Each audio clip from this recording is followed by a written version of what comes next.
नमस्कार, बहुत स्वागत है आपका। आप देख रहे हैं भाग्य चक्र और मैं हूं आपके साथ शैलेंद्र पांडे। मानव के जीवन की सबसे बड़ी कमी है उसका आलस्य, और अगर आपके अंदर ये कमी है तो आप जीवन में सफलता पाने से बार बार चूकेंगे। आखिर किसी व्यक्ति के अंदर आलस्य किन ग्रहों से पैदा होता है और उस आलस्य को दूर करने के उपाय क्या हैं, आज इस विषय पर चर्चा करेंगे। देखिए, आज हम बात कर रहे हैं आलस्य के बारे में और आलसी स्वभाव के बारे में। आलस्य में किन ग्रहों की भूमिका होती है, पहले ये जानते हैं। कुंडली का तीसरा, छठवां और 11वां भाव पराक्रम का होता है। अगर ये भाव कुंडली में मजबूत हैं तो व्यक्ति कर्मठ होता है, व्यक्ति बहुत काम करने वाला होता है। जबकि इन भावों के कमजोर होने पर व्यक्ति आलसी हो जाता है। अगर कुंडली में शनि कमजोर है तो आलस्य की संभावना ज्यादा प्रबल होती है। और 5 तत्व में अगर कुंडली में अग्नि तत्व भी कमजोर है तो व्यक्ति के अंदर आलस्य आ जाता है। चंद्रमा और शुक्र सामान्यतः व्यक्ति को आलसी बनाते हैं और आलस्य में बड़ी भूमिका निभाते हैं। जल की राशियों में यानी कर्क, वृश्चिक, मीन और वायु की राशियों में यानी मिथुन, तुला और कुंभ, इन राशियों में आलस्य की संभावना ज्यादा होती है। तो मोटे तौर पे आप ये समझिए कि जो पाप ग्रह होते हैं कुंडली के, जो कठोर ग्रह होते हैं कुंडली के, वो आदमी को मेहनत करवाते हैं और आदमी का आलस्य कम करते हैं। जो शुभ ग्रह होते हैं कुंडली के, जो कोमल ग्रह होते हैं कुंडली के, वो अगर प्रबल स्थिति में हैं तो आदमी भाग्यवान तो होता है, लेकिन ऐसी दशा में आदमी आलसी भी बहुत होता है। अलग अलग राशियों के अंदर आलस्य की स्थिति कैसी होती है, इस पर चर्चा करेंगे, लेकिन आपको बता दें कि कार्यक्रम के अंत में हम बताएंगे कि अगर आज किसी महत्वपूर्ण काम से आपको जाना है तो क्या करके घर से निकलें कि आपको सफलता मिले, और आज का दिन किस राशि के लिए बहुत शुभ होगा और किस राशि को आज बहुत सावधान रहना होगा।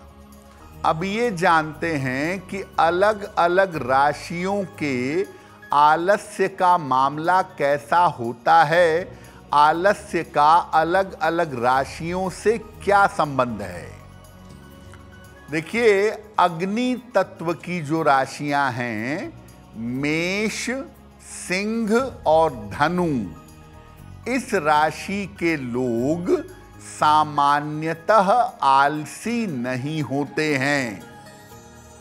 ये आलस्य तभी दिखाते हैं जब इनका स्वास्थ्य खराब हो, अन्यथा अग्नि राशि के जो लोग हैं, मेष, सिंह और धनु वाले, ये बड़ी मेहनत से खूब काम करते हैं। वृषभ, कन्या और मकर, ये लोग एक्स्ट्रा काम करने के मामले में आलसी होते हैं। जितना काम इनको करना है वो तो बहुत तेजी से करेंगे, लेकिन अगर आपने अतिरिक्त काम दे दिया, एक्स्ट्रा काम दे दिया, तो वो नहीं करेंगे। केवल महत्वपूर्ण काम अपने तेजी से निपटाते हैं।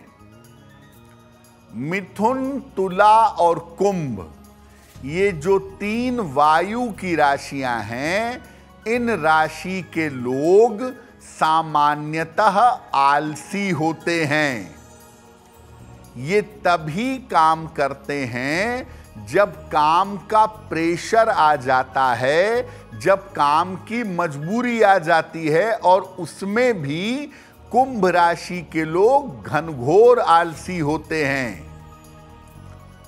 कर्क, वृश्चिक और मीन राशि के जो लोग हैं, ये कभी आलसी होते हैं और कभी कर्मठ होते हैं, कभी मेहनती होते हैं। लेकिन इनके साथ काम की मजबूरियां अक्सर आ जाती हैं। ये आराम करना चाहते हैं, आलस्य करना चाहते हैं, लेकिन काम के चक्कर में ये आलस्य नहीं कर पाते। कर्क, वृश्चिक और मीन राशि मूड से चलती है, अपने मन से चलती है। इसीलिए मेंटली अगर ये ठीक हैं तो ये आलस्य नहीं दिखाएंगे, और अगर मेंटली प्रॉब्लम है, परेशान हैं, तो ये हर महत्वपूर्ण काम टालते जाएंगे।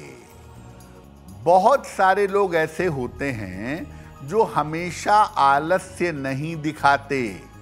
आलस्य लगातार नहीं रहता है, कभी आता है, कभी जाता है, कभी आलसी हो जाते हैं, कभी बहुत काम करते हैं। तो अगर आलस्य आपको कभी कभी रहता है, लगातार नहीं रहता है, तो क्या उपाय करना चाहिए? देखिए, चंद्रमा प्रभावित आलस्य लगातार नहीं रहता। अगर चंद्रमा की वजह से आपको आलस्य है तो यह हमेशा नहीं रहेगा। ऐसा आलस्य मन की स्थितियों के आधार पर आता जाता रहता है। मन प्रसन्न है तो कर्मठ हैं, मन दुखी है तो आलसी हैं। अगर ऐसा है, आपका आलस्य आता जाता रहता है, तो रोज प्रातः स्नान जरूर करिए, और स्नान करने के बाद शरीर को रगड़ करके सुखाइए। रोज सुबह स्नान करने के बाद बोल बोल कर 27 बार या 108 बार गायत्री मंत्र का जप करिए।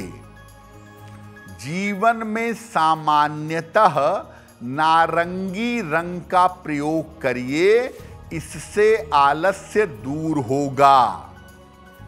रात का भोजन आप जल्द से जल्द कर लें। कोशिश करें कि आपके सोने में और भोजन करने में कम से कम 2 से 3 घंटे का अंतर रहे। अगर आप ऐसा करना शुरू करें तो जो आपका आलस्य आता जाता रहता है, ऐसा आलस्य पूरी तरह से समाप्त हो जाएगा। अगर आप बहुत ज्यादा आलसी हैं, हर समय आपको आलस्य रहता है, हर समय काम टालते हैं, काम मेहनत से नहीं करते, तो क्या उपाय करेंगे, इस विषय पे बात करेंगे। अगर आपको हमेशा आलस्य रहता हो, लगातार आलस्य रहता हो, तो क्या उपाय करना चाहिए? देखिए, अगर कुंडली में शनि की स्थिति निगेटिव हो, शनिदेव नकारात्मक स्थिति में हो, तो व्यक्ति आलसी रहता ही है। ऐसे लोग जिनका शनि गड़बड़ होता है, आलस्य में अपना काम टालते हैं और अपना नुकसान करते हैं। अगर शनि की नकारात्मक स्थितियों की वजह से हमेशा आलस्य बना रहता है, तो ऐसी स्थिति में सबसे पहले अपना खान पान दुरुस्त करिए, पानी ज्यादा पीजिए और लिक्विड डाइट, जलीय आहार ज्यादा से ज्यादा लीजिए। बहुत बड़े बाल और बहुत बड़ी दाढ़ी मत रखिए। रोज सवेरे अगर सूर्य भगवान को जल अर्पित करें और सूर्य की रोशनी में 5 मिनट 2 मिनट खड़े रहें तो शरीर में ऊर्जा आएगी, आलस्य कम होगा। और सूर्य देव को जल अर्पित करने के बाद 108 बार ओम आदित्याय नमः, ओम आदित्याय नमः इस मंत्र का जप करें। एक तांबे का छल्ला, कॉपर की रिंग अनामिका अंगुली में, दाहिने या बाएं हाथ की रिंग फिंगर में अनामिका अंगुली में जरूर धारण करें। अब वक्त हो गया है ऐसा क्यों का। ऐसा क्यों में हम आपके मन और जीवन से जुड़ी हुई तमाम जिज्ञासाओं का सरल तरीके से समाधान करने का प्रयास करते हैं।